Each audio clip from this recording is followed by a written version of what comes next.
வணக்கம், நான் கஸ்தூரிக்கா கலெக்ஷன்ல கஸ்தூரி பேசுறேன். இன்னைக்கு வந்து மேட் ஃபினிஷிங்ல ஸ்மால் கிளிப்ஸ் நிறைய வெரைட்டிஸ் வந்திருக்கு. என்னன்றதை பார்ப்போம். நம்ம பாருங்க, இன்னைக்கு நம்ம வந்து பட்டர்ஃப்ளை கிளிப்ஸ் வந்திருக்கு. இது வந்து ஒரு பீஸ் வாங்குனீங்கன்னா 8 rupees வரும். இது ஃபிளார் கிளிப். இது வந்து 12 பீஸ் இருக்குது ஒரு ஷீட். இது 12 பீஸ் இருக்குது வாங்கினீங்கன்னா உங்களுக்கு 75 rupees ஹோல்சேல் ரேட்டே கொடுத்துருவோம். இது சன்ஃப்ளவர் டிசைன். இது ஒரு பீஸ் வாங்கினீங்கன்னா 8 rupees. சிங்கிள் பீஸ் வந்து 8 rupees. இது ஒரு ஷீட் வாங்கினீங்கன்னா தான் 12 பீஸ் வந்து 75 rupees. குட்டி ஃப்ளவர் டிசைன், சின்ன ரோஸ். இது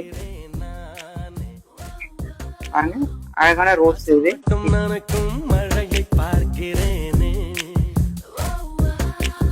உங்களுக்கு என்ன டிசைன் வேணும்ட்டு நீங்க பார்த்து ஆர்டர் பண்ணுங்க.